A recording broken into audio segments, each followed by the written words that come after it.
एक ऐसा private bank जो ऑलमोस्ट गवर्नमेंट बैंक की तरह काम करता है एंड ये इंडिया का इकलौता बैंक है जो पूरी स्टेट के अंदर कोऑर्डिनेशन करता है, स्टेट लेवल बैंकिंग को कोऑर्डिनेट करता है एंड इसमें हमें एटलीस्ट 80 to 90% की अपसाइड नज़र आती है from the present levels. Hi friends, welcome back to the channel. आज का जो स्टॉक हम डिस्कस करने वाले हैं that is Jammu and Kashmir bank, also called as JNK bank. ये बैंक JNK से शुरू हुआ था लेकिन आज पैन इंडिया ऑपरेट करता है।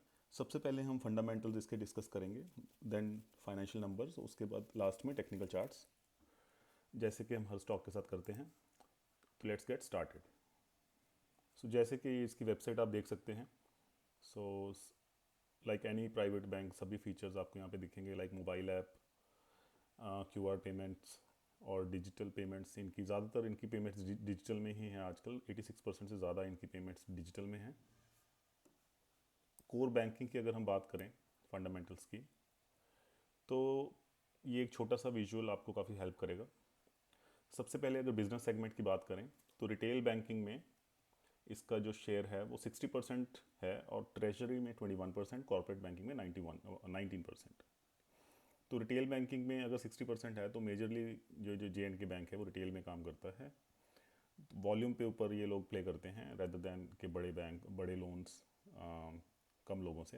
ये क्या होता है, छोटे छोटे लोन ज़्यादा लोगों को, आई मीन रूरल एरियाज़ में ज़्यादा ऑपरेट करता है बैंक। की रेशोज़ की अगर बात करूँ तो यील्ड इसकी है वो 9.5% है versus 8.32 compare to the last year. बाकी आप ये सारी रेशोज़ डिटेल में देख सकते हो। So for the interest of time हम जस्ट हाई लेवल पे इसके फंडामेंटल्स कवर करेंगे। ब्रांच नेटवर्क अगर आप देखोगे इसके 1000+ ब्रांचेस हैं, 1424 ATMs हैं, यू कैन सी।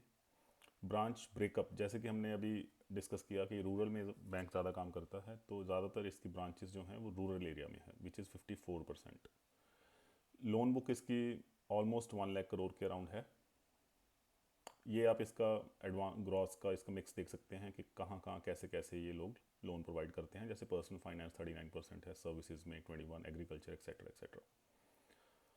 और अगर हम देखें exposure to JNK, 72% gross advances इसके 89% ऑफ द टोटल डिपॉजिट्स में से जो हैं वो JNK के अंदर ही हैं। तो बेसिकली 72% ग्रॉस एडवांसेस JNK में हैं, 89% टोटल डिपॉजिट्स आपके JNK से हैं। तो बेसिकली ज़्यादातर इसका मोर देन 70% इसके टोटल डिपॉजिट्स और ग्रॉस एडवांसेस JNK के अंदर ही हैं। Digital transformation, like I already mention, 86% transaction इसके डिजिटल हैं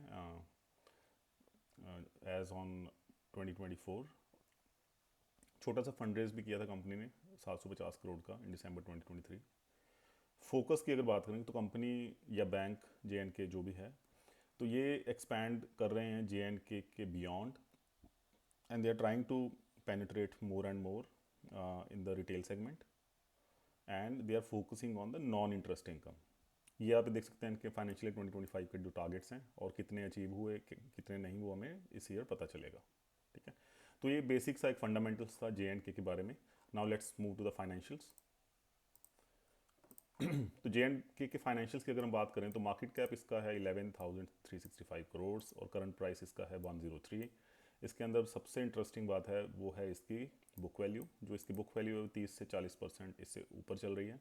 इंट्रिंसिक वैल्यू की बात करें तो वो डबल से भी ज़्यादा है, जो कि एक्चुअल वैल्यू होती है किसी भी कंपनी की या किसी भी स्टॉक की। अगर पी की बात करें, price to earning, which is 5.3, जो बैंकिंग हमें काफ़ी देखते हैं। और चार्ट पे अगर आप पी की इसकी हिस्टोरिक देखोगे तो आप पाओगे कि 6.5 इसकी मीडियन है, बट राइट नाउ ये मीडियन से नीचे चल रहा है, तो which is good good for us. तो इसकी वैल्यूएशन जो रीजनेबल है या चीप वैल्यूएशन हम इसको बोल सकते हैं। ऑलराइट, कोई भी शेयर प्रमोटर्स का प्लेज नहीं है। नहीं, क्वार्टरली रिजल्ट्स की अगर हम बात करें तो कंटिन्यूसली आपको रेवेन्यू इंक्रीज होता हुआ दिखाई देगा यहाँ पे। और अगर हम फाइनेंसिंग प्रॉफिट की भी बात करें तो जो आपका 3-4 साल पहले था फाइनेंसिंग प्रॉफिट, वो बढ़ के अभी 525 की रेंज में चला गया है। नेट प्रॉफिट की अगर बात करें तो क्वार्टर ऑन क्वार्टर वो भी आपको इंक्रीज होता हुआ दिखता है, with some minor exceptions, like जब जैसे सितंबर में थोड़ा ड्रॉप हो गया था like compare to the previous one. But the banking में जो सबसे ज़्यादा इंपॉर्टेंट चीज़ होती है वो इसका, अगर आप इसको स्टैंड अलोन में देखोगे तो इसका होता है NPA, which is net performing asset. तो ग्रॉस अगर एनपीए आप देखोगे तो ये आपको लोएस्ट दिखेगा इस टाइम, ठीक है। इवन नेट एनपीए भी अगर आप देखोगे 0.68, जो आप अगर इन सब से कंपेयर करोगे तो नीचे गिरते हुए आ रहा है। दैट मीन्स कि बैंक की जो बैलेंस शीट है वो इम्प्रूव हो रही है और जो लोन्स है वो बैड लोन्स है वो कम हो रहे हैं, ठीक है। सिमिलरली प्रॉफिट एंड लॉस के अंदर भी जब आप देखोगे तो रेवेन्यू आपको इंक्रीज होता हुआ दिखाई देगा। अगर आप 2014-15 के लेवल से रेवेन्यू को चेक करोगे तो आपको रेवेन्यू दिखेगा डबल। सिमिलरली अगर आप नेट प्रॉफिट्स की बात करोगे तो नेट प्रॉफिट्स इसके डबल हो चुके हैं। फाइनेंशियल प्रॉफिट जो है इसका, वो भी जो फाइनेंस के थ्रू कंपनी जो प्रॉफिट अर्न करती है वो भी इसका आपको बढ़ता हुआ यहाँ पे दिखाई देगा। बैलेंस शीट की अगर बात करें 2014 में जो इसके रिजर्व्स 5675 थे वो 3 टाइम्स हो चुके हैं। डिपॉजिट्स जो ग्रोथ है जो कि एक बैंक में सबसे इंपॉर्टेंट क्राइटेरिया में से एक होता है, वो भी आपका डबल हो चुका है यहाँ पे। ओके, तो कैश फ्लो आप देख सकते हो यहाँ पे, कैश फ्लो इसका पॉजिटिव है। आर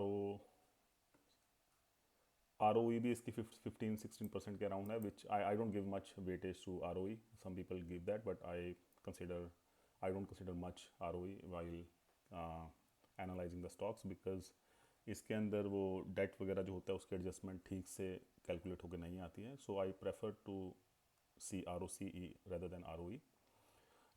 शेयर होल्डिंग पैटर्न की अगर बात करें तो आप पाओगे क्वार्टरली अगर आप देखोगे तो यहाँ पे एफ आई आईज़ ने इसके अंदर लास्ट क्वार्टर में अपनी होल्डिंग इंक्रीज़ करी है और डी आई आईज़ ने भी अपनी होल्डिंग इंक्रीज़ करी है। पब्लिक के पास होल्डिंग थोड़ी सी कम हुई है। तो ज़्यादातर इसका जो स्टॉक है वो स्मार्ट मनी के पास है, which is a good thing. Only 26 और 27% ही रिटेल मनी के पास है।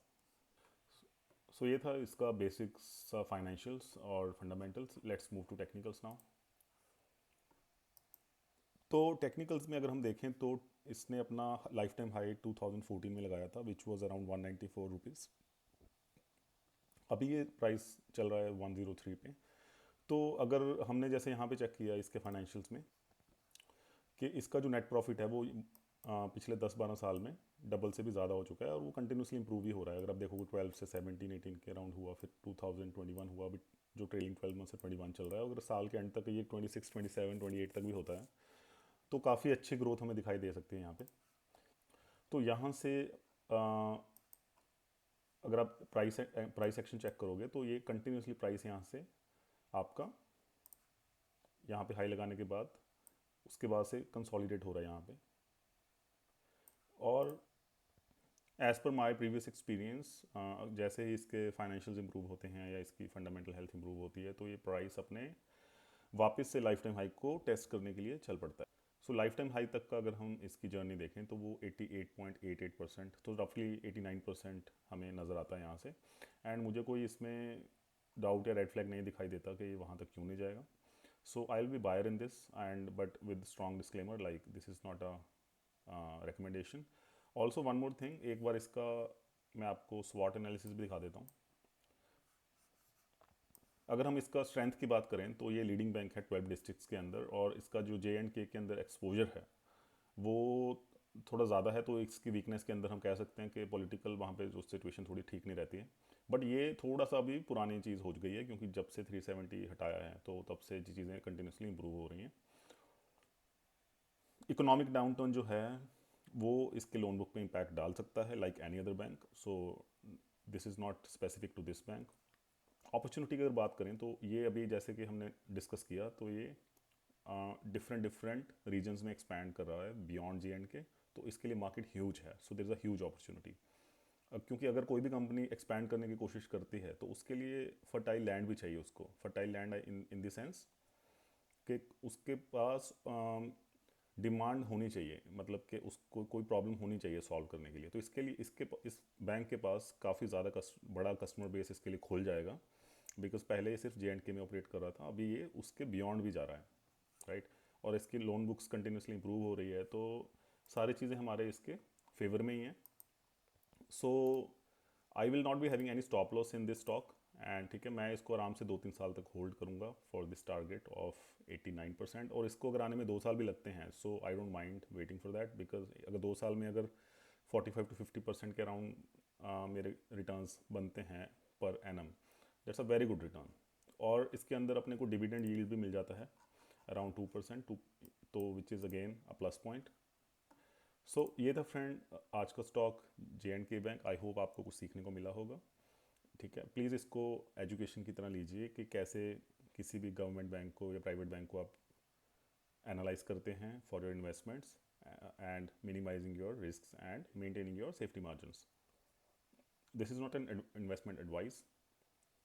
Please consult your financial advisor before taking any financial decisions. I'll see you in the next one. Till then, take care. Bye bye.